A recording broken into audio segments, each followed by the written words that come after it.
mulai tanggal 21 mulai hari ini kita sudah tidak membuka lagi untuk kunjungan wisata. Namun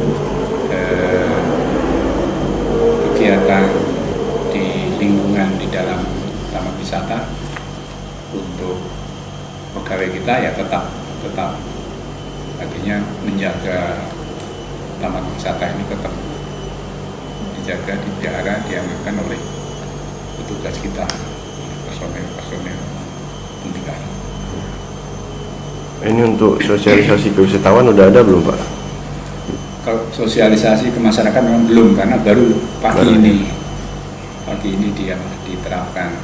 Tapi nanti akan kita beritahu kalau mulai hari ini ditutup. Kalau untuk jumlah wisatawan sendiri sejak adanya wabah virus corona ini ya, Pak, itu ada penurunan nggak, Pak, dari kunjungan ITWA? Ada. Memang ada, semenjak ada informasi tentang corona ini memang ada penurunan, dan tetap ada pengunjung tapi tidak terlalu banyak. Berbeda sebelumnya. Ya. Ditutup sampai tanggal berapa? Kalau ditutup sampai kapan kita tidak tahu ya.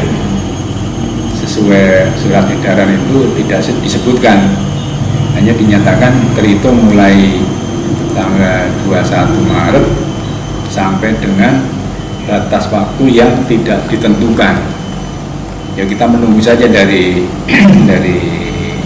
pemerintah nanti, utamanya dari Balai Konservasi.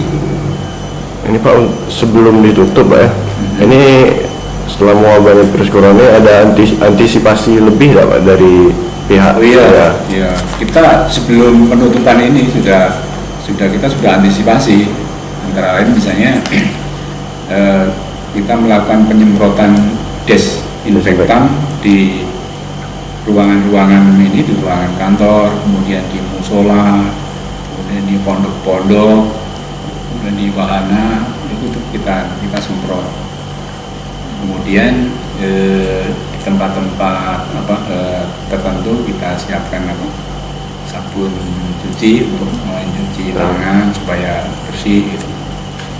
Kemudian juga kebersihan lingkungan kita tetap kita jaga, jadi semua kita bersih gitu, jangan sampai terkesan kotor, jadi tetap kita bersihkan.